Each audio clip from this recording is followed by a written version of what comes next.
Scruffy here. The reason for the intro here is that for episode 50 we were planning to do something a bit more outlandish. We had plans for doing a review of First Edition Warhammer Fantasy Battle. We had plans for an old world reboot show. Unfortunately, due to illness and life and busyness and things, we weren't able to get these things together in order to make it work. We still want to do them, we still have plans to do them. It's just unfortunately right now, life is in both hands. So, yeah, unfortunately that's not the case. So what we've got here is just a show. It's just a regular show, talking about all the stuff that we normally talk about. We do want to do stuff a bit more special. I'm aware that the Patreon shows have slowed right down again. I'm working on getting them up to date. I've got some ways of doing that. It's just trying to get, once again, the time and life to settle down enough in order to do that. So for which you have my apologies. All that being said, here's the show. Take it away, Adam.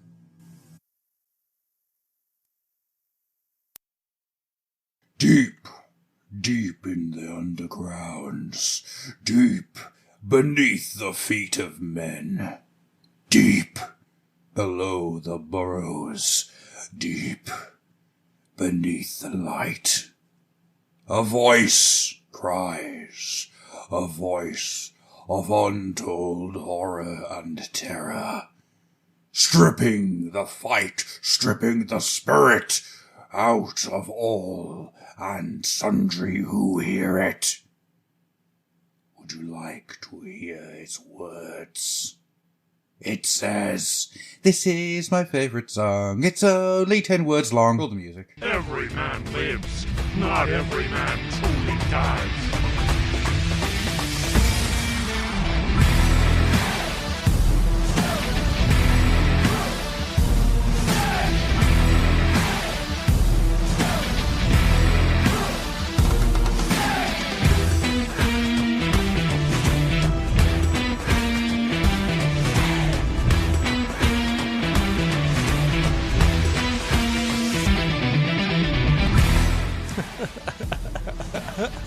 I was just thinking there, Adam, have we ever done, we may have done it, we've done so many of these things, but have you ever done a cold intro based on the intro to Trapdoor? No, I have You know, not. somewhere in the dark and nasty regions where nobody goes, that kind of thing. I have not. I will look at Trapdoor and work out a way of making it overly Although dramatic I and may grimdark. ask, can I do that one? Yes. Because I like Trapdoor very much, and I can quote the opening verbatim. So, yeah.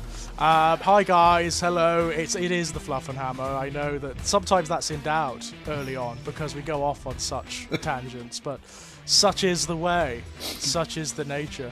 I'm Adam, and this is George, and in all honesty, I was considering the idea of doing a Count Duckula for this one. Oh, that would be great too. I love the Count Duckula intro sequence. Well, I haven't got the feeling for it just quite right yet. So, Right. So, to pull the curtain back and to show the little tiny man behind the curtain, I am the great and powerful Oz, believe it or not. Neither of us are particularly tidy this morning. No. I mean, Nurgle has struck, I Yeah. think, ladies and gents. Nurgle has struck, and we've been blessed, which is wonderful. Thank Yes. you. Yes, I've got You more know- lubrication to my throat than I really ever needed. You know what the funny thing is? Like, he's so generous that he even gifts people who do not worship him at all. I am not a Nurgle worshipper No. by any stretch. Slanesh and Zeech are my patrons. But still, bounteous generosity from Nurgle, it seems, this year. Bounteous. Thank you so much, All right. All-Father. I've just realised Nurgle's like a frat boy that you don't always want around, but when he mans up, he's there and he's good. And you like having him about. He's just like, he's that guy who is a little bit too avuncular, you know, and a little bit too affectionate, who you know means well, but just won't leave you alone. You just want some private time, you know? Mm-hmm. It's like, yes, thank you. I don't need any more gifts. Thank you so much. I know this is how you express yourself, but kind of back off a bit, yeah? George, Are you saying that Nurgle is Wayne Campbell's girlfriend? From Wayne's Kind World? of, yeah. It has that feeling about it. And it means that at some point one of Nurgle's followers will be a gun rack. I do not even own a gun, let alone multiple guns to necessitate a rack. No, definitely not. It's so, I mean, I'm hoping that at some point Slanesh and Zeech will just step in on my behalf and tell him to leave me alone.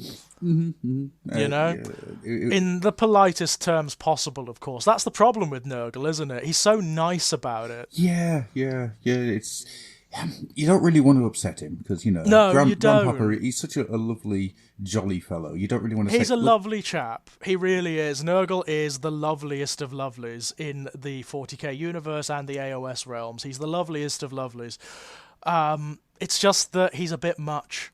Yeah. Sometimes, he's a little bit much. If only the Horned Rat and Hashut could actually do anything. Well, the Horned Rat's still knocking about. He's still, but nowhere near to the state where he could even wag a finger at Nurgle. Well, no, because Archeon bit him, didn't he? So. He did, yeah, so you don't want that. As for Hashut, well, who knows? Who knows at this point? I think Hashut is actually just sitting there, just sipping a cup of tea and going, one day they'll all remember me. There may be a fragment of him out there. There have been fragments of other gods found. So, like Cain, for example. Yes, yeah, that's true. So, I don't see why there shouldn't be fragments of the other old gods knocking about out there. Yeah. Maybe there's a single Taurus floating around or something like that, or, something to that effect. Oh, you mean like the fact that a giant winged fiery bull is found in Forbidden Power? A bit like that, yeah. A bit like They're that. doing this to me on purpose, George. I am certain. There are, they tease, don't they? I mean, there's even like the Fimea now, sort of. There's the Fomorian thing. Have you seen that? The Fomorian Crusher from Warcry, who is also going to be in the new Slaves to Darkness book by all accounts. Yep. I am more excited for that than I should be, than I ever thought I would be. I thought what they were going to do with Slaves to Darkness is what they did with the Beastmen. Where they get a quick update. Yeah, so all the old miniatures, the Chaos Warriors and the Mortal Followers, the Marauders, Archaon, the Varangard, all those guys, and just chucked them together. But that isn't what they've done. No. That isn't what they've done. It's a big project. All of the stuff, like all of the tribes from Warcry are in it. Yep. That may be it. That may swing me. Well, from 40k to AOS, that might do it for me. So, me and Abby have been playing Warcry quite a lot because she really likes the small skirmish style of it. Well, you can play it in an evening, can't you? Oh, yeah. That's what's so cool about it. Well, you can get 3 or 4 games in an evening, depending on what you do. Yeah. And you can string them together with a narrative, which is even better. Very cool. And she's got the idea now that the Untamed Beasts are actually angry Butlin's staff. And they're now travelling the world trying to regain all of their red shirts so they can reopen a holiday camp. Okay. Oh, yeah. This is the narrative that has been going on. And the only thing is, she keeps winning. I love it. Absolutely love it. But, if these guys are all going to be included in this AOS battle tome, right? And they're all going to be different. They're all going to have their own rules and whatnot. And you can throw them together, apparently. It's not like you have to collect just one tribe. No. So you can have these polyglot forces that are all dedicated to one or many gods. You can combine them with like the Hedonites of Slanesh or the Maggotkin of Nurgle or the Disciples of Zeech or the Blades of Khorne with the Beastmen. Yep. It's crazy with the demons. It's absolutely crazy the amount of stuff you're going to be able to do with a Chaos Army in AOS very soon. Is going to be mental. Well, what I was going to say was, Abby became interested in playing a game of AOS, which she's never been interested in before. Yeah. From Warcry. So we went down to the local games workshop. She ran everything out of the Warcry box as a single army. Oh, so cool. right? You can do it. So I made her a little battle tome. It's Abby's Big Book of Murderous Death. It's got pictures and everything. Brilliant. Naughty boy, I use my Works printer. Anyhow, I shouldn't probably say that out loud. Probably not, So no. all that, she ran it, and it is a really, really good small force. It actually worked, did it? It worked rather well, yeah. There's loads of stuff that works in between. The Iron Golems and the Untamed Beasts being within 12 inches of each other conjures up some really interesting results. Right. Having the Furies coming down the side as a fast attack strike force, it keeps people busy, whilst the Untamed Beasts can just run out and grab scenario points. That's really cool, because the Furies, I've always liked the idea of the Furies, but they've always been given short shrift. They've always been the shit demons, basically. You know, the ones you fill out your force with if you want some cannon fodder. But as a little unit that's just there to harry people, and I mean, they don't last. But, and the new miniature's awesome. I mean, the one beautiful. you get from, so lovely.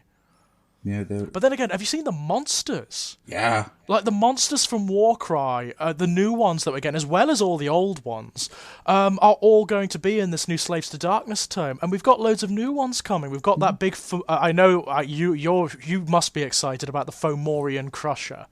You have no idea the fact that it's not a Fimir, that's fine. It's not, but it kind of is. But it connects into all of those early Irish Celtic myths that it pays lip service, doesn't it? So. It pays. It's a naughty little reference which you get in more and more in AOS. Well, the Fomorian. Or the Fomor is where a lot of the Fimir came from. It's really, really old myth, and it was I can't remember the name of the book that Games Workshop mined heavily for it. It's gone up my head. It'll come back to me at some point. But one of the things that said it's a giant, a cyclopean giant. Yeah. And you look at the Fomorian Rock Crusher, and it's like, yep, there it is. That's what it is. And that's exactly what it is. I am all over that as a creation. If the Fimir are never going to come out and the Fimir are always going to stay a Forge World thing, that's fine. That's okay. I really like what they're doing with the Fomorians. I'm sad that that's what the Fimir are going to be. But you know, the new Ogre, he had the Thermitage in Silver Tower. Yes, and then now the other one, the battle version. New guy. Yeah. Beautiful, absolutely beautiful creature. I don't know quite what he does, other than he's like the Berserker version, isn't he? He's almost pretty much. Slightly the Cornate version, you know, whereas the other one's the Zetian version. This is kind of the Cornate version, you know, or the Undivided version. Yeah. Very nice idea. But and that cat thing. Oh, the arrogant Sphinx. Oh, he's amazing. That miniature. Bloody hell. I was looking... Oh, there's Nurgle again. Yeah. I was looking at it, and I was thinking, that head for a Demon Prince of either Zeech or Slanesh. Oh. Well... You could even get away with using that head as the head of a Keeper of Secrets, you know? It'd be beautiful. It'd work so well. Well, if you look, George, you get two heads. I know, right? So I know. You could take one of those, and you get the two sets of horns as well. So you could make yourself both the arrogant Sphinx, and use the face for a Demon Prince. That's right. I love its face. I'm looking at it now. It's so arrogant. It's beautiful. It's absolutely stunning. It really is. And what's really coming out is the new Slaves to Darkness army is going to be the army of monsters. Yeah. Isn't it? Because there's just the sheer range of creatures you can get, taking into account all the old stuff like the chimeras and the Jabba slides and all of that stuff, on top of all the stuff from Warcry. There's going to be monsters everywhere, as well as all of the interesting mortals you can get. The big surprise for me, the thing I never thought they'd do, new Chaos Warriors, new Chaos Knights. Right, I want to take a few minutes here because I want to talk about the Chaos Warriors and the evolution of the Chaos Warriors. Well, they are Games Workshop, aren't they? Yeah, totally. They are Games Workshop. Before there were Space Marines, ladies and gentlemen. The Chaos Warriors. There was the Chaos Warrior. And you know what? You look back at the first artwork, the first miniatures of the Chaos Warrior, it's still there. Yeah. Yeah, without a doubt. Excuse me, there's Nurgle again, by the way, ladies and gents. Nurgle, who wants some Nurgle? We'll all choke upon our phlegm. It's going to be everywhere. If you believe in like the scrap code, it's going to be transmitting to all of you when you listen to this podcast. So get ready for it. Well, that's all right. I think Hope's already dead. So yeah, so that's all fine. Yeah. Why not? Why not? But like, yeah, it's the basic design. Obviously, they've evolved down the eons, but the basic premise is still there. They haven't actually, what really surprises me, they haven't gone too far down the AOS route with them. No, there's still a lot of Chaos Warrior there. Right, okay, I'm gonna go from the beginning here, because I think it's worth this. The Chaos Warriors themselves are worth quite a hefty discussion. They are. I mean, for many of us, they would have been like the first thing we noticed, the first Hero Quest. Image. Yeah, Hero Quest, of course. You know, whenever a Chaos Warrior turned up on the board on Hero Quest, you instantly started papping your paps. Because, you did, because they were pains in the arse. Yeah, more so than, I mean, the Gargoyle turned up, it's like, right, we're in for a fight. Chaos Warrior turned up, it's run! Yeah, you know, you'd fight the Gargoyle, because, the team knew that they could take it down eventually. It's just going to be a hard fight. Chaos Warrior starts showing up, and No, not doing that. That's the way. And that they've always been really hard as nails, haven't they? Yeah. They've always been like, I remember way back in the early days of Warhammer Fantasy Battle, your unit of Chaos Warriors were hideous.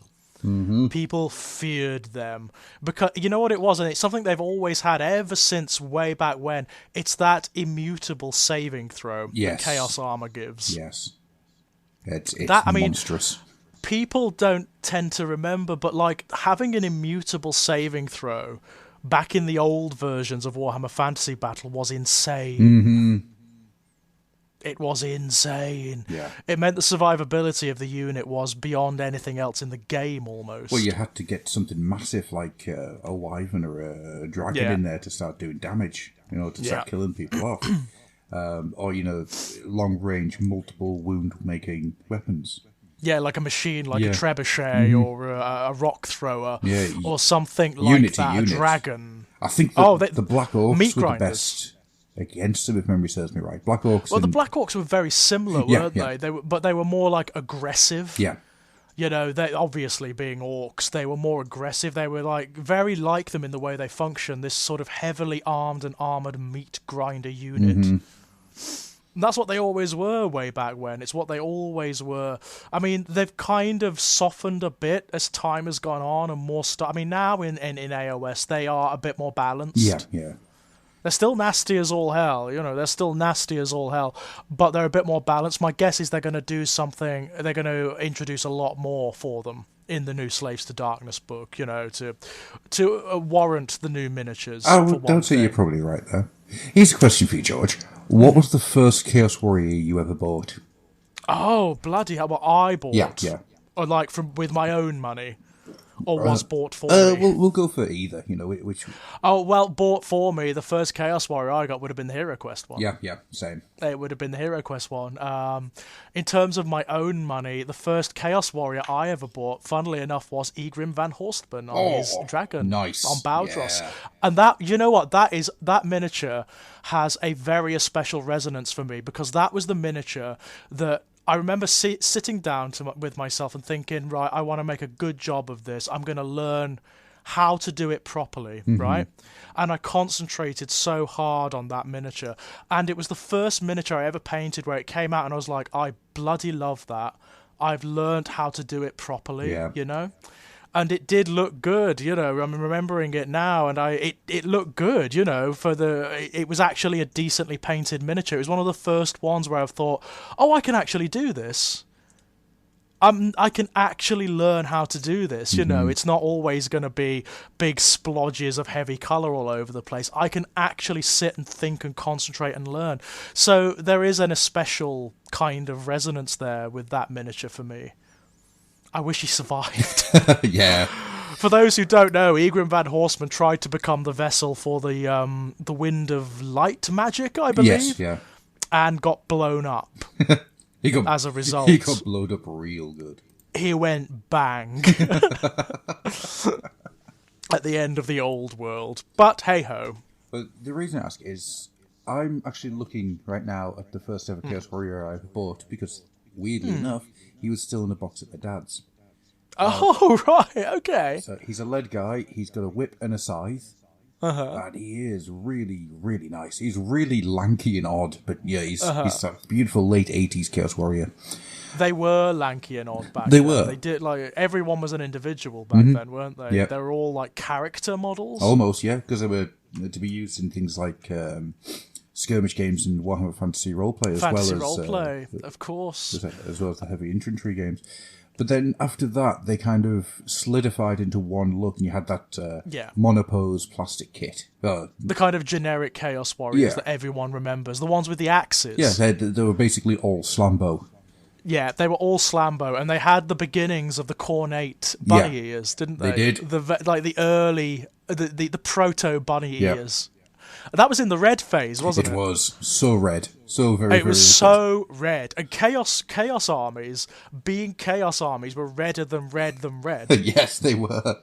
They were just red everywhere. You didn't paint them; you just got a big bucket of like red paint and chucked it at them. And then from there, you got that multi-pose kit. Which was one of the earliest ones. It was, wasn't yeah. it? I think it was it the actually- first one? I think it was the first. You know. The ones that were all hunchbacked. Yeah.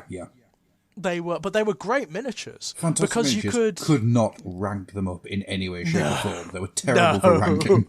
Because they all had like arms that were pointing out. They all had Yes. swords and axes and things.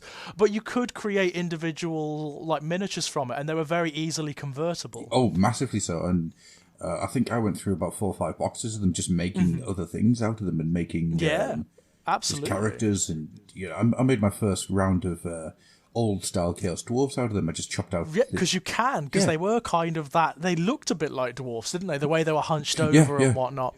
And you could do so much with them. That was like the heyday of Chaos as well, wasn't it? In Fantasy Battle, that was when it was definitely the most powerful army. It was definitely the most powerful army. But it was also the one that was given loads of special attention. Whenever a Chaos release was out, it wasn't just like a book. It was a boxed set that had a book, and it had like cards, and it had templates, and it had all sorts of stuff with it. Wasn't that like near the introduction of Archaon into the game too? Yes. When there was just this little guy called Archaon wandering around going, I'm looking for some magic bits. On his horse, Yep. and he was that miniature, which was awful. It bloody was like, wasn't it? It was just... It was. I'm Archaon, I am. I mean, even like in comparison, because that was when they did the Champions of Chaos book, which was awesome, an add-on to the main army book that had 12, Yes. I believe, 12 characters in it, some of which still exist now, many of which don't. But he was even crap compared to some of the other miniatures released in that range. I mean, you had Egrim, obviously, Egrim Van Horseman, who was carried over from the previous era. Dechala, the Denied One, who is now not in it anymore. Yeah. Silaran Fingrim, who is still around. Yeah, looking like an ape. Yep, still one of the... I mean, weird, of all the characters to carry over... Weird. I mean, I would have thought if any of the characters carried over, it would have been Arbal the Undefeated. Yes, so he could be undefeated. Exactly, on his big, riding his big flesh hound.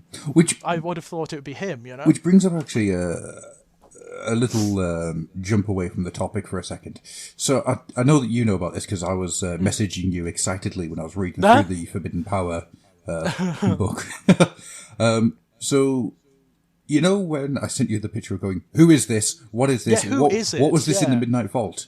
I now know who it was inside the Midnight Really? Vault. Yeah. Who is it, or what is it? Krakatos the Undefeated.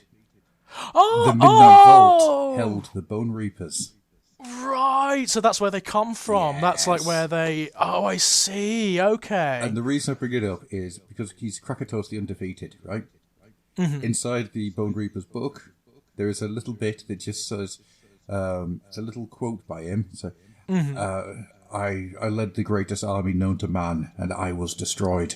I led the greatest army known to Sigmar, and I was destroyed. I will not be done so again. Krakatos the Undefeated.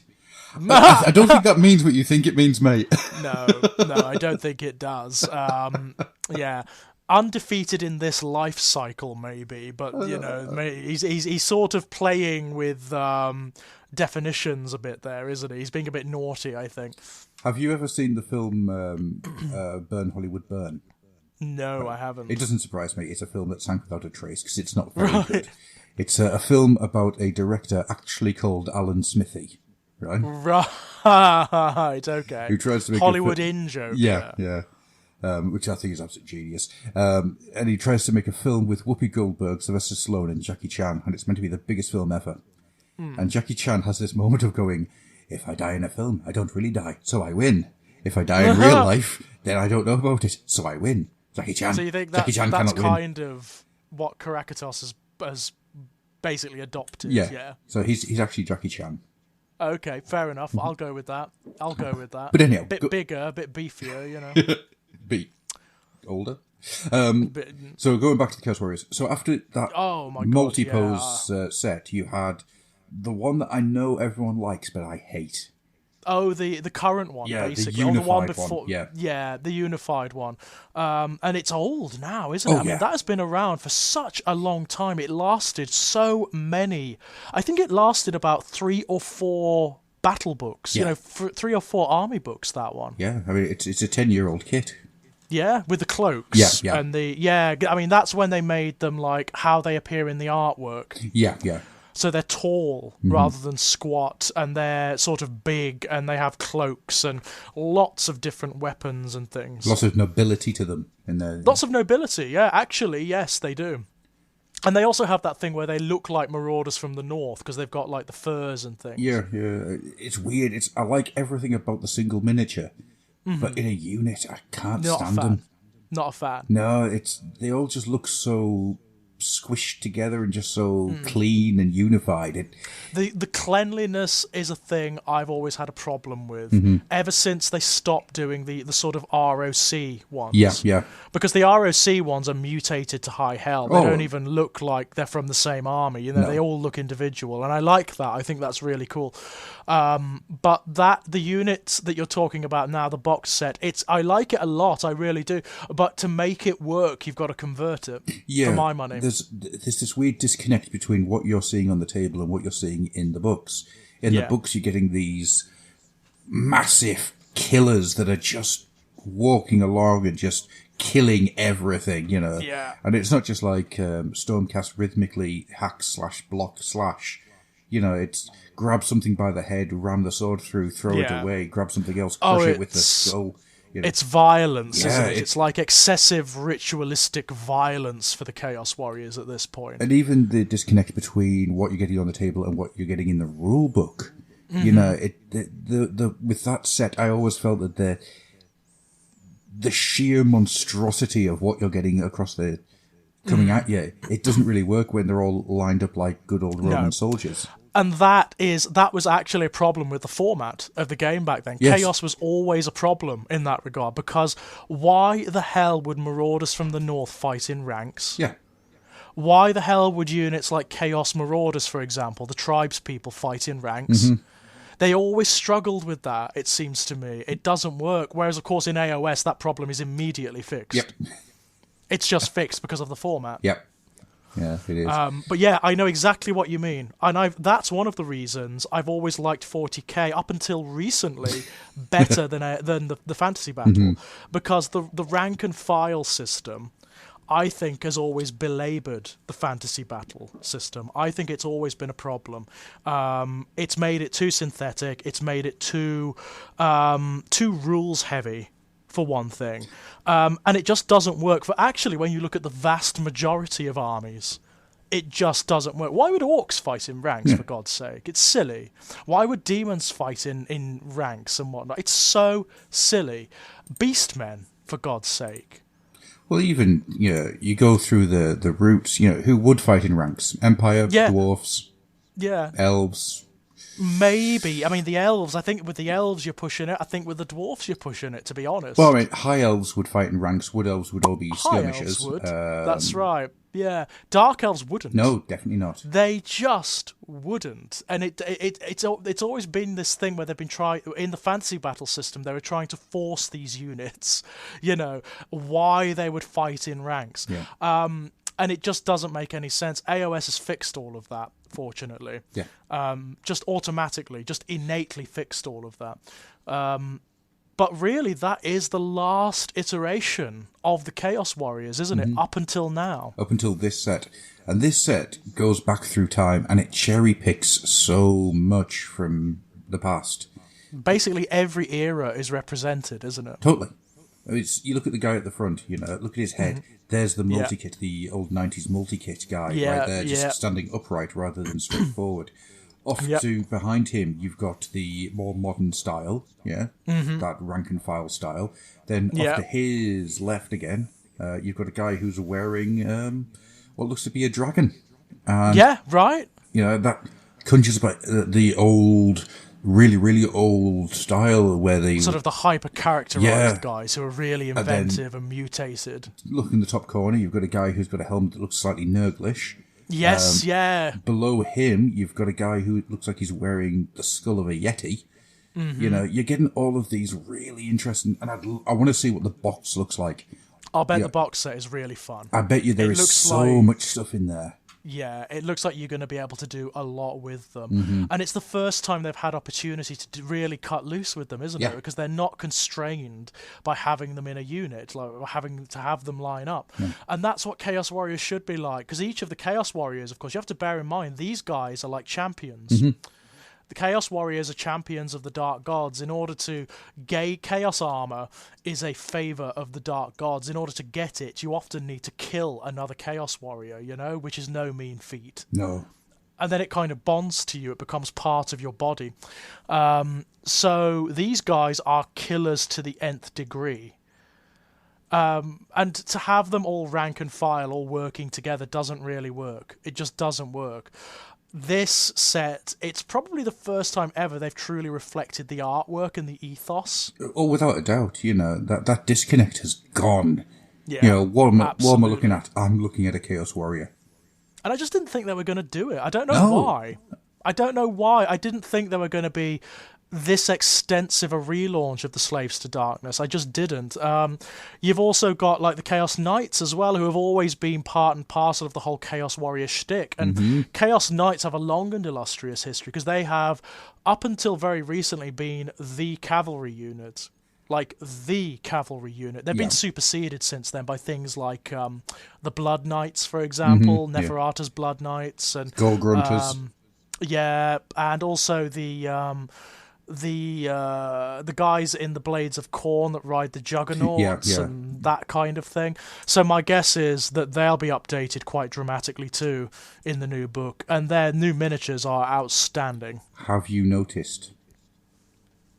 Notice. I'll be coming to what I did last weekend later on in the show, but I was talking to Taz, right? And we were looking at these pictures as these came out whilst in a hotel room in Nottingham.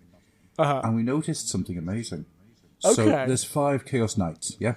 Yeah. We'll take away the Lord, right? We'll just move him away because he's a Lord, right? Okay. Each of the other 4 represent each Chaos Power. Oh, I did subtle. not notice. It's subtle, but it's there. Notice. Yeah. Nope, I did not notice that. Look at all the helmets. Looking at them, yeah. Clever. Clever. Never would have pegged. But yes, very, very nice indeed. And never would have pegged that. And I would like to say the head for the Night Lord. Yeah, that's so Tim Curry in Labyrinth. It hurts. Oh, it's Am I going to have a Tim Curry in Labyrinth leading Chaos Knights? Quite possibly. Oh man! But once again, I mean, this is a unit that has a long and illustrious history. Oh yeah. They've been there since the ROC days. And they have. I mean, do you remember when they were like the win button unit? Yes. Oh god, I think I've told the story before of how a single unit of Chaos Knights wiped out my orcs and goblins. Yep.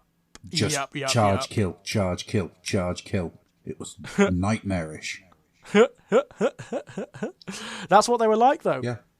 That's what they were like. They were nigh unkillable because they had not only the Chaos armor, but they had the barded Chaos steeds, which had armor on them, which upped their save. So they had this immutable save that was insane. Yeah. They were fast. They hit like a dump truck. You could take down 3+ things like hits. Bloodthirsters. Yeah. I mean, 3+, jeez Yeah. Louise. And later on, of course, they had ensorcelled weapons, so Yeah. they did magic damage as well. Yeah. They were crazy. Was it 3+ hit, 3+ wound? I can't remember what Sure, it was. it might have been, you know. It was mental what they could do. It was mental what they could do on the charge. They were feared. I mean, they were the feared unit in Warhammer once upon a time. Again, not so much now. But my guess is the new book will up the ante a bit and make them a little bit nastier. I think there's going to be a lot of buffs coming out of them. Oh my god, yeah. I mean, they were talking about like what chaos marks were going to do, and only like vaguely they didn't tell you what they were going to do, but they were vaguely referring to it. And apparently there's going to be a lot of stuff based on what marks you give them. So that's kind of cool. George, can we talk about the Chaos Lord? Oh, the new the multi-part kit on his thing. On his monster. Yeah. That's kind of the equivalent of the Dracoth. The Dracoth, yeah. Very cool. Very cool. I love his unhelmed head. Yeah. I love everything that's going on here. I also love the Archeon head. I think... Yep. It's weird when it comes to Archeon. I can look at it and I can say, yep, that's a really, really good sculpt. Not interested. But it's not your thing. No, it's Archeon himself. He's always had this thing of... No, I just don't like him.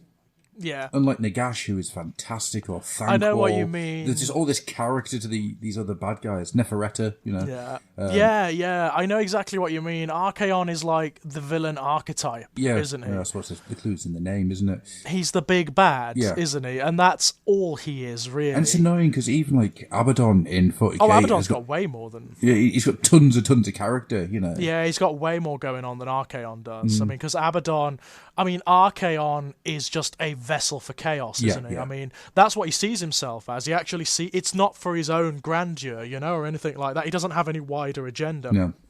He sees himself as the instrument of chaos. Yeah. And that's all he is. He's kind of a vessel and an instrument for the powers of chaos. And fine, as a villain archetype, that works. I can get that. But it's not that interesting. No, it's not. And then all of a sudden you see something like this guy and the base narrative that's baked into the sculpt. Yeah. You know, this is a Chaos Lord who went, I am sick of these bloody Stormcast coming around on their great big beasts. I'm going to go off and find something. And I'm going to have my own. Yeah, and he goes off and he finds whatever the hell this creature is, who, by the way, I love to bits. Yeah. This thing, whatever it is beautiful. It is so ugly. It is, isn't it? It's like you go to the puppy pound and there's this creature there and it's obviously the ugliest creature that's ever lived and nobody wants to take it home and you just think, you know what? I love you. I'm going to have that one. You are the ugliest creature and I'm going to love you forever. Yeah. That's what this thing is. He's just a brute of ugly. It's like what happens when an iguana hits every tree on the ugly sticks. It is completely hideous, isn't it? It is completely hideous and deliberately so. Oh, you know? Not in the way that Shriek is hideous, which is an accident. It's properly hideous, I love it. I love it so much. I keep looking at it and just going, I love its mishmash teeth and its multiple eyes and its... It makes me wonder, like, what else they've got that may be coming out. Because obviously there's going to be other stuff. Yes. I mean, for one thing, there's going to be endless spells More for than chaos. likely, I would say so. And there's probably going to be a terrain kit as well. Yeah. Because that has been standard for the re-release. Unless it's the Oryx. Oh, yeah, apart from the Oryx, apart from them. So let's see. I mean, I can't imagine there wouldn't be for the Slaves to Darkness. It would make a lot of sense. It would make an enormous amount of sense. But yeah, it's exciting. It's really exciting is. I mean, this is the first time that this army, like the traditional Chaos Army, has been shaken up in AOS. Because I want to know how it goes together. I want to know how it works. I want to know how it interacts with itself, you know? Yeah, there's so much going on here. Yeah. In all honesty, I've considered multiple times how we're going to tackle this since seeing it. Oh my god, I've just seen there's something in the... Have you got the page open? I haven't, no. Right. Hang on, let me... For fear of crashing our programs. Yeah, I don't want to break anything, so I don't know how to send you this without hackery and stuff. But let's see if I can do this. The answer is no, I think. This is real interesting listening for everyone. Yeah. Oh, hang on. We might be in luck. There we go. Right, I have just sent you a picture. I want you to look in the far most right-hand corner. Oh, is there something there? Yeah. Oh, okay. Let's have a look. I don't know what it is. So you're just saying... Oh. You're just saying you want to know what else is coming out, and this thing's just caught my eye. Yeah, It's like I wonder. a raptor with a sorcerer on it? I wonder.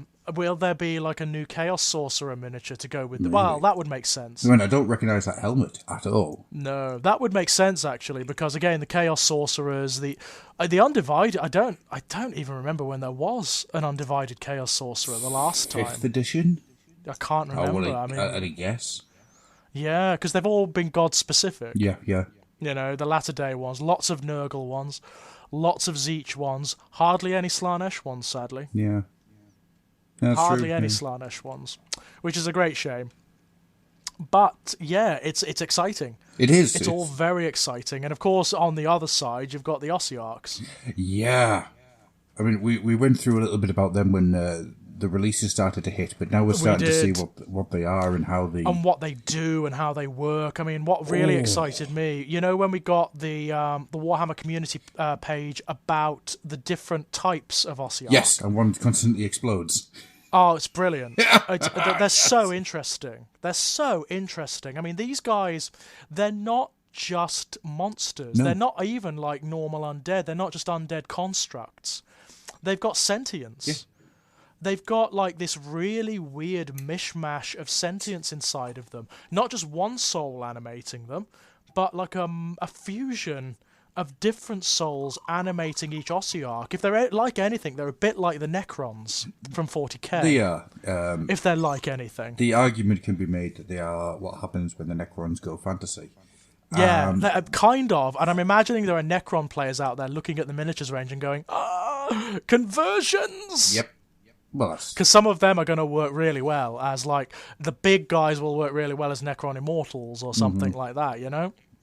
It's the monsters and the machines that you get with the Ossiarchs that really grab my attention. I love them. Yeah. I love them all. I mean, The crawler thing. Oh, the crawler thing, I love. The big guys with the different heads. Yes. The different faces. I love them. I absolutely adore them. For me, it's the characters, though. Yeah. The character miniatures are out of this world for this I can't army. remember the name of him, but the guy that's carrying his own coffin around. Yeah, on his back. Oh, I love him. I love him to bits. He's very cool. And the little guy who sat on the walking throne. Yeah. The Baba Yaga style guy. Yeah, absolutely brilliant. And of course, at the head of them, we have, what's his name? Is it Karakatos or Krakatos or something? I've been saying Krakatos. The big guy, basically. Which is one of those miniatures that I think even people who don't collect these armies are going to want, because he is one of the best miniatures Games Workshop have ever put out. Have you seen his rule set? No, I haven't. He's insane. Well, actually, from what I've seen, this whole army is going to be mental. Yeah. Because they're immune to battle shock. Totally immune. Well, Tom Adams on the Facebook group, he's been running some Ossiarch stuff to get. He's been running the rules anyhow to get an idea how the army works. One of the things he put up was that Krakatos actually has probably more staying power than Nagash himself. Wow. Oh, that's interesting. Not as much of a... the damage output isn't anywhere near, but for staying power... He's the guy, Yeah, he is meant to be absolutely unkillable. Wow, yeah, you interesting. really have to work to get him down. So he's one of those miniatures that you maybe don't even try to work down. You actually just hamper him and get rid of the rest of the army, which is no small feat from what I understand. Well, the current idea is that people think the best thing to do with him is to keep him busy and keep him away from the rest of the army. Yeah, I imagine that's the case. I haven't ordered the book yet, but I've got to. I really have got to, because I'm actually interested. I'm interested in the background. I want to know where they come from. I want to know what they're doing. I love the fact that they have this kind of diplomatic edge to them. Yeah, the idea that they just walk into towns and say, "Here are your choices. You will either give us a chest of bones every week, every month, or we come back and we take yours." And we just take what we want, And the way that society breaks down in order to give them the bones, everyone gives a finger. So you get all these finger bones in a chest, and then the next month they come back and say, right, everyone gives a toe, which kind of works a little while, once the graveyards and stuff have run out. But the idea is that after a couple of years, people just then go off and they kill the lower members of society. Yeah. They throw all their bones into the chest, and then it just kind of builds up and builds up and builds up until... maybe somebody will turn around and say, right, we're not doing this anymore. And then they just turn up as an army and just steamroll through. Yeah. I love that. It's so good. And I love the notion that there may be entire civilizations and cultures built up around these tithes, around these contracts. Because they can go away for centuries, obviously, and then become mythic. And then suddenly they descend again when everyone stopped believing in them. Which is very cool. I mean, you've got a built-in narrative there, obviously. An entirely built-in narrative. And I also love the fact that they are Nagash's shock troops, Yes. They're the parodies of the Stormcast. They're conscious parodies of the Stormcast. No, I'm not saying that I spent time actually building Nagash's insult to the Stormcast. Go back about 2 years of episodes. But, and I'm not saying that Games Workshop has a tendency of... running with ideas after I've built them. But it does happen, doesn't it? I will never forgive them for the amount of time and effort I spent getting androids out of Space Crusade just for the next month for them to release the Necrons. Yeah, never of course. forgive. That is what happens, though. Yep. So. But no, they're exciting. They are really exciting. And, again, very like Chaos, the undead armies have been blown wide open. Yeah. And I think because you can mix and match them with Night Haunts and with Legions of Nagash and of course the Legions of Nagash are 3 armies in one. Yep. So it's with the Flesh Eater Courts as well. Yep. So it's the potential for creating these heavily themed, really interesting armies is mental now. It really is. I think what we're going to see now is Nagash and the Undead are going to take a bit of a step back. I think that the Slaves of Darkness book is going to be the push forward for Chaos again. Chaos I think so in too. Ascendant as the bad guy. Yeah. And whatever we get from that going forward is going to be what we have as the ongoing meta-narrative. I think so too, because I think you've had the Necroquake, you've had the inversion of Sheesh, which has all happened now, and the ripples of that are just starting to settle. Yeah. So now, of course, it's time for AOS to move into its next phase. Which I think is going to be Archeon making his reappearance. I think so too, because he's been away for a long time, hasn't he? He's been in absentia for a long time, since really the Everchosen book. Well, I think you can make the argument that he hasn't really ever made a massive appearance in AOS. Yeah, he was there at the very beginning. Yeah. Is a totem, as a... like a historical figure, almost. Yeah, absolutely. Rather than as an active agent or an active force. But now is the time for him to sweep down, of course, and for the forces of chaos to rise up again. So yeah, I'm looking forward to that. I am anticipating that at some point there will be an update to the Disciples of Zeech book in the same way there has been to the Blades of Khorne. I think there will be, yeah. I think there will be. Well, it kind of needs it, to be honest. The difference between Age of Sigmar version 1 and Age of Sigmar Soul Wars is it's huge, gigantic. You know, it's huge. They just need updating in terms. I mean, for one thing, they need their endless spells. Yeah. How weird is it that we're sitting here saying that when 2.5 years ago, it was now a little bit longer, we were actually saying, this Disciples of Siege book, it is amazing. It is exactly what we need it to be. You know. Yeah, and then everything kind of surpassed it. You kind of did. Oh, okay. Yeah. I didn't expect Suddenly, everything has surpassed it. I mean, you look at things like the Hedonites, for example. Have you seen how that book is doing? Yeah. The Hedonites of Slaanesh army is mental. It is absolutely insane, and it's so mutable. You can do so much with it. I'm really impressed with it. It's not just like one Slaanesh army. There's so many different types of things you can do with the damn thing. Mm-hmm. Even more now, because they released the forces of Silesk in the latest White Dwarf. Yeah. Oh yeah. Aye. With all of the updated background for Silesk, which I really like, by the way. Silesk has fast become one of my favourite Slaanesh characters. Absolutely fascinating. The idea of two followers of Slaanesh bonding over their mutual respect and love for each other. Yeah, really strange, right? It isn't because it hasn't degraded, it hasn't been slashified. It is still a very pure form of love between the two. It's very, very unusual, and I like it. I love it. Lot. Absolutely love it. I think they're fantastic. I like it a lot. I'm going to make my own version of Silesk at some point. Ooh. I've got a vision of how it's going to be in my head, but I will hopefully get round to that relatively soon.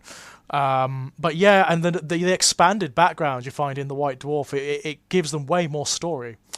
Way more background. There's like several pages dedicated to where they come from. Here's an interesting thing. Esk, the mortal side, doesn't come from the old world. No. Doesn't come from the mortal realms either. No. He's from somewhere else. Yes. There is this brief paragraph that says he is from some other dimension that Slaanesh has entirely conquered. You get the idea that at some point we're going to get a Realm of Chaos book. Yeah. And inside the Realm of Chaos there is a other world, like an other... I don't know, a mirror version of the Mortal Realms or something like that. Maybe so, like alternate dimensions. Perhaps they could make it like the Cities of Sigmar book. Yes, but just have like different dimensions and realities that have been conquered by, or which are dedicated to, each of the powers. That would be so cool. Did I talk about the Cities of Sigmar book yet? Oh, you did. Yes, we did, and it sounds out of this world. It's really, consider it's a book that is. It is narrative and fluff over anything else, you know. Which is what everybody likes, isn't it? For the most part, it what sings my tune. Mine definitely. But yeah, I mean, the idea of being able to build your own city and just use that as a template to make your own army. Oh yeah, well, I've run with it. You know, to have another equivalent of that, to do that would be amazing. Chaos. Yeah, it'd be absolutely brilliant. Amazing, wouldn't it? The only books I've come across that have come close to that are things like the Disciples of Siege and also the old the RPG books. Oh yeah. From a long time ago, like the Black Crusade books. Yeah. They go into some extreme detail on how like civilizations dedicated to the Chaos powers work, which is really cool, really interesting. But yeah, I mean, there's so much happening. Once again, there's so much going on.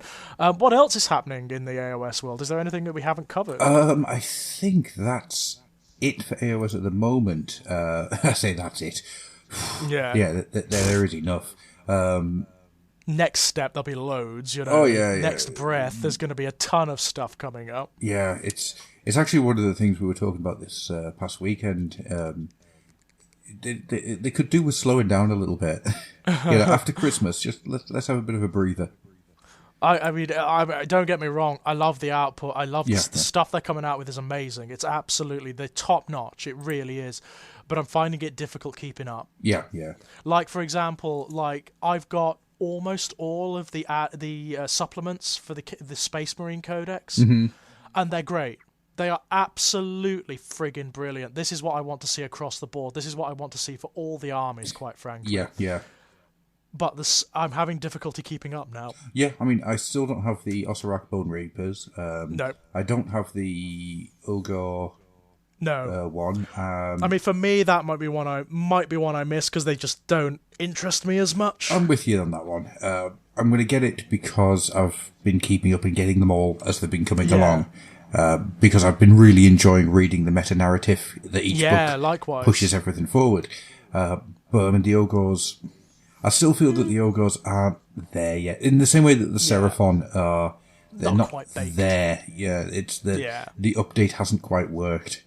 I mean, for me, I don't know whether it ever will because they're just not my kind of thing. You know, I mean, I love the fact that they're there and that other people can go to them, but they're not really my thing. I think it's like we were saying before about the Chaos Warriors. The disconnect between the Seraphon in Fluff and the Seraphon on the table is so huge. It's massive, isn't it? Because of course they're still using all the old miniatures. And whatnot, and it doesn't really work. No, I don't think it does. I think the Seraphon need to be AOS'd. Yeah, they desperately need to be AOS'd. And same with the Ogres in a way. I think the Ogres need to get a little bit more something.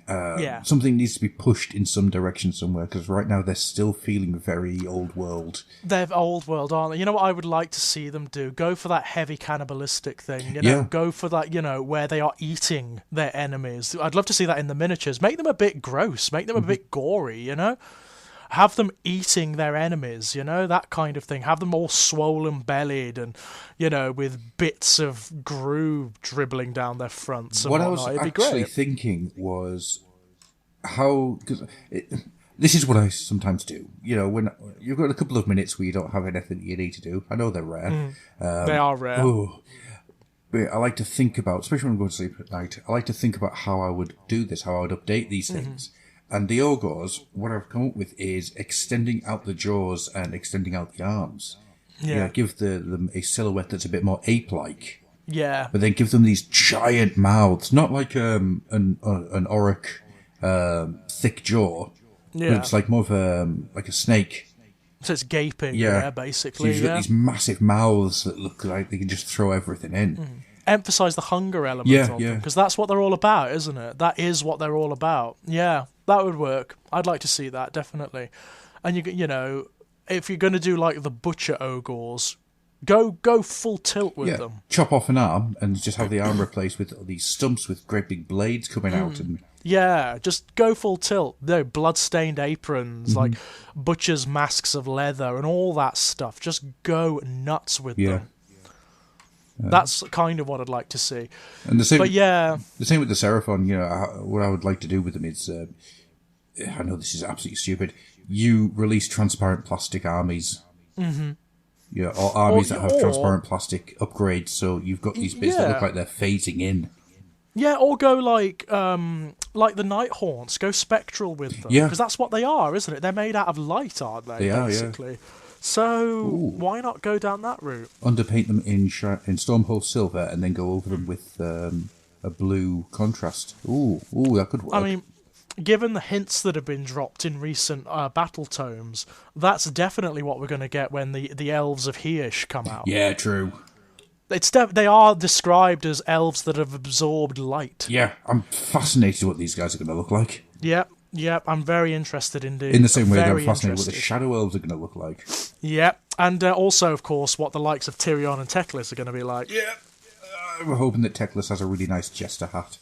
Or a dunce hat, maybe. Yeah. I might just buy a Teclis and just put a dunce hat on him. That's amazing. Why not? Actually, the old Teclis has got that really big pointy hat. You should paint it white and put a D on it. He does, doesn't he? He's already got the dunce hat. Yeah. But my God, I mean, it's moving forward apace, isn't it? It really is. As is 40k. I mean, we had the last installment of Psychic Awakening, which we talked about, which had Dratzar and the Howling Banshees. It was basically the Eldaria one. A bloody brilliant book, by the way. Yeah, I can imagine. Really essential, because it tells you what the Inari are doing. Oh. Like, explicitly tells you what the Inari are doing. And it's insane. Mm-hmm. You can kind of see why a lot of the other Eldaria are like, what the hell are you thinking? Yeah. because it makes sense. In universe, it makes sense. The mechanisms are there. They could pull it off, you know? Okay. But to do it requires such coordination between all of the Eldari factions, which ain't going to happen. It requires such sacrifice that it's just not going to happen. Okay, you know? okay. It's crazy what they're thinking of. It's absolutely mental. It probably could work. That's the worst of it. It probably would work if they managed to do it. You feel that we should do a Psychic Awakening special at some point? Probably, at some point, as an over... But of course, now we've got the next one coming out. We've got the Faith and Fury coming out. And again, some highly unexpected stuff coming there. New Chaos Sorcerer, who's bloody gorgeous.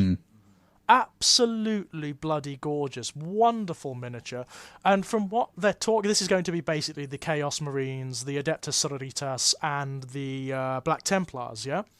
Yes. And from what we understand, what they've told us, we're going to get supplemental material for lots of the Chaos Legions. So Iron Warriors, Word Bearers, Night Lords, Emperor's Children, and World Eaters and Alpha Legion are all getting supplement updates in this book. That's so cool. Which is really rather nice, isn't it? That's really rather lovely. It kind of needs it now. I mean, we've got to that point where, which I hope they fix very quickly, because it's always been death in previous editions of 40k. It's always been a problem where you've got this disconnect now between the Chaos Space Marines and the Imperial Space Marines. Yes, yeah. The Imperial Space Marines have all the cards now, basically, and that's always been a problem. Yeah, the Chaos Space Marines have always been like the also runs. Yes, a lot of the time, where they don't seem to get a huge amount of a push, which is infuriating because they need to be. Well, they need to be the nemesis, don't they? They need to be on an equal footing constantly. If they're not threats, then they're not threats, and that's it. That's just the way it works. Some of the more out there rumors, and I'm not sure I believe these, by the way, take with a pinch of salt, are saying that a lot of the Chaos units are being updated as well. So one of the weirder ones, which would actually really work very well, apparently all of the cult units, so Berserkers, Plague Marines, Thousand Sons, and Noise Marines, are getting an extra wound. Okay. Which would bring them up to the same level as the Primaris. Yeah. And makes a lot of sense, because these are the gods' blessed Chaos Space Marines. It makes a lot of sense. I don't know whether that's true, but that is one of the rumours floating around out there. What they mean by supplement level rules, we don't really know. Is it just going to be like warlord traits, stratagems, and all of that, or are each of the legions going to get their own psychic disciplines as well, and like the Imperial chapters have? I would hope so.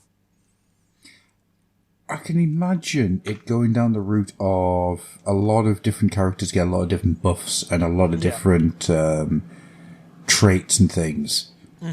I agree that I think it needs to be something a bit more baked in than that. Yeah, I think so. I mean, just to keep the Chaos Space Marines ticking over until the next Codex comes out. Yeah. And they need it, because at the moment, they can't really stand up to the new Marines. No. It's a struggle.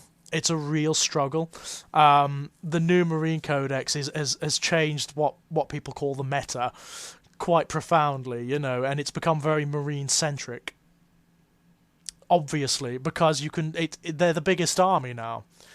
You can do so much with them because of the different chapters, the different supplements, all of which you can have as allies for one another. It's blown them wide. You can do more or less what you like with them, and that's left the Chaos Space Marines sort of trailing behind a little bit. Yeah. It seems weird, doesn't it? The Nemesis, the exact opposite of the Loyalist Marines, end up being a little bit, nah. Well, and traditionally, they need to be, if not, I don't want them to be a 1-to-1, because we've had that problem in the past. They need to be different. That's the thing. But they need to be an equal footing. That's right. They need to be differently effective, basically. Yeah. That's what they need to do. But at the moment, that's not the case. And okay, that's always going to happen. You're always going to get that imbalance when a new codex comes out. That's fine, as long as they take steps to ameliorate it. And as long as they're conscious of it, that's fine. Which I imagine they are, given how they do pay very close attention these days to the forums, to the feedback and whatnot. I imagine they are aware of it, and I imagine they are taking steps to alter it. So we'll see what happens. My guess is that there will be a new Chaos Space Marine Codex at some point. Probably next year. Yeah, I think once Psychic Awakening has ended its run, and the end point of that hits... I'm sorry, the cold I've got kind of made me just make some noises. Yeah. I do apologise. Nurgle. Yeah. It has to be, hasn't it? Yeah. It has to be.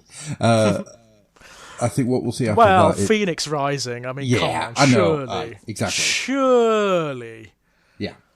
I mean, and also, we've had so many rumours from so many people, which have actually turned out to be true, Yeah. that have also said that the program is finished.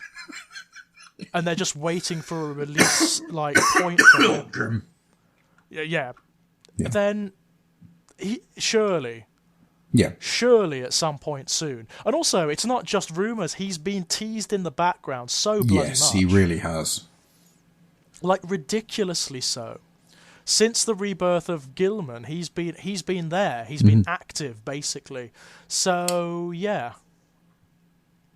Surely there must be something soon. It has to be. It has to be how this is going to end. Mm-hmm. What interests me is that over the last couple of years, what they've done is 40k gets an event, then AOS gets an event, 40k gets an event. So we had Forbidden Power hitting AOS, and then Psychic Awakening starts. Yeah. And Psychic Awakening, much like what was the one before it? Before Vigilus. Psychic Awakening, Vigilus, it's the Vigilus campaign, which is really good, by the way. Oh, fantastic. You get a couple of books, and it kind of runs for a little longer than the AOS one. So I'm really intrigued to see what we're going to get after this. Yeah. And what the state of the galaxy is going to be after, because it's already changed a lot. In terms of where armies are and what their footing is. So it's going to be very interesting to see where they are in the aftermath, what the state of play is. Yeah, I'm fascinated, because if we do get Fulgrim back. Sorry, Fulgrim. There we go. Sorry, just censoring myself there. What we'll then have is 3 Demon Primarchs to 1 Loyalist Primarch. And actually, you'll also have the one knocking about that more or less killed him last time. Yeah. So it's interesting. It's like they're really pushing the idea of the Imperium being on the back foot. There is... Yeah. The Imperium is really struggling to keep any form of cohesion. Yeah. Whilst Chaos is assurgent, as is the Inari. Yeah, the Inari and the Eldari in general are moving after the last book. They are definitely in motion. Yeah. As it were, and they have plans. All of the different factions have agendas and plans to push. So, yeah. Who knows, eh? Yeah. Who knows? I mean, you need to get the last Psychic Awakening book, if only for a bit of narrative that's at the very end of the book. It's actually on the inside back cover.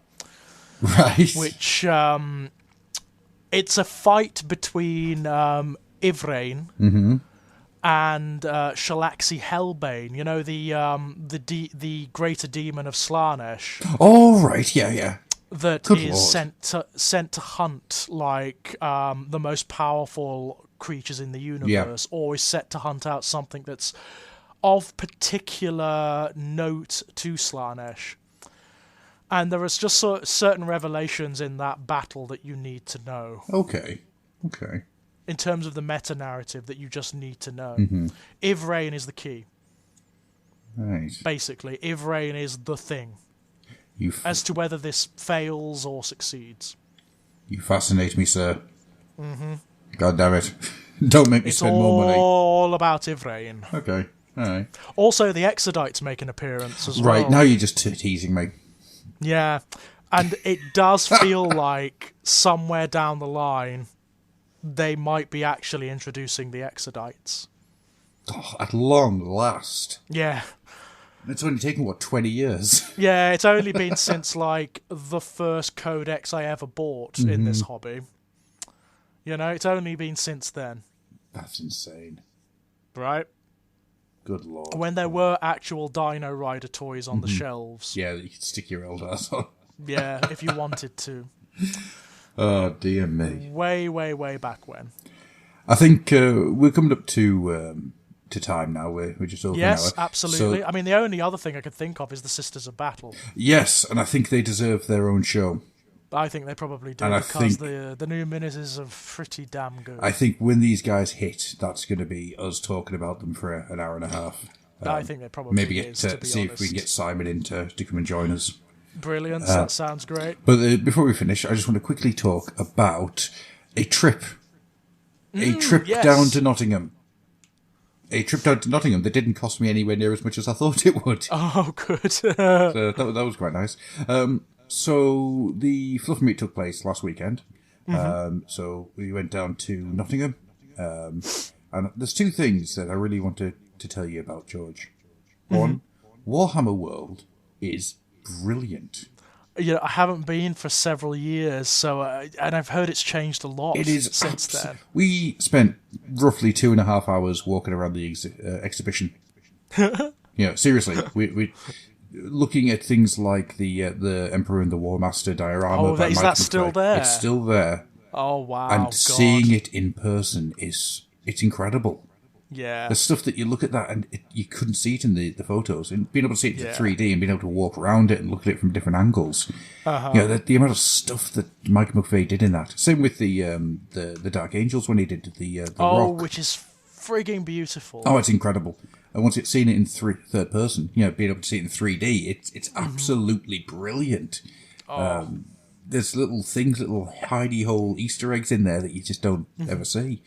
And then there's the table that has the battle on that's 13 foot tall. Oh yes, yeah. Wow. It's absolutely incredible stuff. Everything about Warhammer World is just joy. One of the things that really sticks in my mind is that there was a scout group going round in the morning when we were going round, and the staff worked so well with these kids. Yeah. One of the highlights being that they were looking at this giant Tyranid versus Eldar diorama, and it's huge, right? And the guy was actually, and what do you think's going to happen now?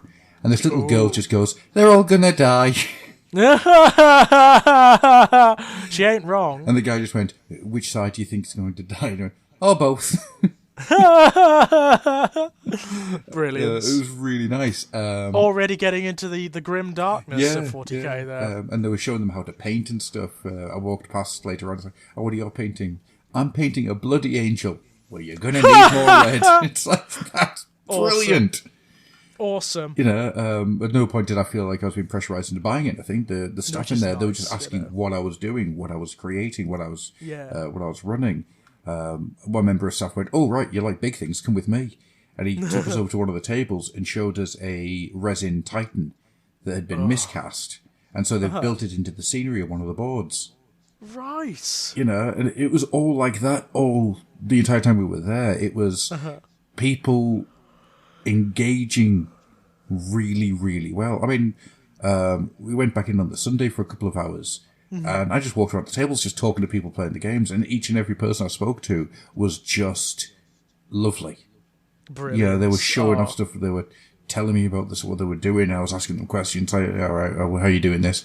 I was looking at the resin Valkyrie kit with a guy, and we were talking about how easy it would be to stick a sound chip into it so it played Ride of the Valkyries. It was all stuff like that. It was an absolutely wonderful experience, and if you guys can get down to it, I recommend it. Oh my God, yes. Given time, Yeah, that's it would be the lovely. problem. I'm thinking that when Bring Out Your Lead next year happens, I'm going to try and get down for that. But I'll get some dates together and stuff, and I'll try and put something out. Please do. That'd be great. Because Bring Out Your Lead means that you're in Nottingham, you're in the Foundry, and you can do the entirety of Lead Mile, which you can go to like Footsore, the Warlock, the Foundry, obviously, Mantic, and Warhammer World. Brilliance, absolute brilliance. But the other things I want to say is I heard somebody make a Your Mother joke, but it was due to the accent, mother, which made me think of the Almighty Mother. So it's very Nordic, and I quite like mythologically appropriate. Yeah, I thought it was kind of fun. That was on the train going to Newcastle. And the other thing is, Warlord Games is amazing. Oh, the guy who run Warlord Games, right, had a great time. Went in there. Me and Taz spent ages just chatting with the guy. He was great fun. Young lad, run the shop by himself that day. He was just lovely. And I ended up buying some Knolls. So that was good. But from that, we kind of got this conversation about how Horace Lupercal is actually Scottish. I'm not going to go into the full story, but there we go. No. From this point on, Horace Lupercal, he is Scottish. So is that what like Cathonia is? Is it like a fragment of Scotland? Yeah, I think it is now. Yeah, that broke away from Earth or something. It was a conversation about a guy during the American Civil War, a Scottish guy in the American Civil War, who halfway through the battle turned round and started shooting at the English. Oh right, okay. And it's hang on, this sounds familiar. And that was really good fun. Meeting up guys, talking to people, and seeing me, Taz, and Adam White on the Saturday night, just sitting drinking hot chocolates and stuff, and just discussing, just talking away. Brilliant, really, really good weekend. I loved every second of it. Brilliance, absolute brilliance. That does sound like loads of fun. It was so good, and it's something. Next year is going to be a bit of a real rough one for me because. Small child, tiny baby. Of course. I'm not scared at all. No, I'm not. Es liberate me, est infernum. As I walk through the shadow of death. But I'm going to try my best to set something up for Bring Out Your Lead and see if we can do a fluff and meet in conjunction with that. Awesome. So with all that being said, George, is there anything that you would like to pimp, throw out, and tell the people to go and give you money for? Oh, just the usual, I mean, you can find all of my fiction on the Evil Empire of Amazon.com. Just type in George Lee and you'll probably find some stuff, particularly Born in Blood Volume 1. I'm very, very proud of that short story collection. You can find my stuff on strangeplaygrounds.com. You can find me doing lots of stuff over at the Exaggerated Elegy channel on YouTube at the moment, and Enigmatic Elegy on Twitter as well. You can also find lots of my articles and reviews of horror fiction and film and all sorts of stuff at gingernutsofhorror.com. Excellent stuff. I would recommend that everybody goes to the Fluffenhammer YouTube channel, because I spent my week off building up a backlog of short stories, so you've all got now a short story to every Monday until February. Awesome. Oh, brilliant. And then halfway through doing that, I came up with the idea of doing a Necromunda series. Oh, so there's lots of content. So I started doing a Necromunda series, and that comes out every Friday. So there's lots of content out there for the Fluffenhammer. Yeah, and I've got other ideas and stuff that I want to do as well, because I'm an idiot. Yeah, there are ideas. Yes. There are ideas. I need to clone myself, it's ridiculous. I mean, we've discussed it in the past that when you have that creative push and you want to do something creative, the choice is either you create something content-wise you can put out, or you paint, because it feeds on the same energy. You can't. That's the problem, isn't it? That's the problem I have, definitely. It's either going to be the writing or the hobbying. Yeah. And at the moment, the writing will always win. Of course. Unfortunately, that's where the problem lies. Yeah. Yeah, I know the feeling well. I've got a backlog of short stories of stuff I want to do, and I've got so many ideas of how to do things, and working out how to do an Abaddon character. So here's a short story with Abaddon in. Right. What do I do with Abaddon? difficult. All right then. Hard character to write. A very hard character to voice. You know, do you go? Yeah, what does he sound like? I mean, the War Master. I mean, this guy is thrice blessed by Yeah. all of the dark gods. So, I mean, and he's supposed to be like so commanding and so eloquent. You know, yeah. I mean, what do you do? if you go for the sort of, oh, you little emperor's children, how dare you come to my door? Yeah, you kind of lose a lot of the size of him by doing something like that. But if Yeah, you go and more that's not what feral he and talk- bestial, yeah. you lose the power that he has and the nobility. I like the ADB version Yes, where he talks quietly yes. and is just kind of eloquent. I've gone for a disconnected voice. So that should be out first week of January, second week of January. I think that's what I was Superb. talking about there. So when that comes around, have a listen. Tell me how bad you think it is. And so with that, then we will get out of here. Thank you as always, George, It's always, always, always a pleasure. Thanks so much, man. and thank you to you guys at home. Without you, Always. there would be no Grand Fluffenhammer Alliance. Nope, there would not. Thank you so much for listening, guys. Bye. Bye-bye. Awesome.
kinds of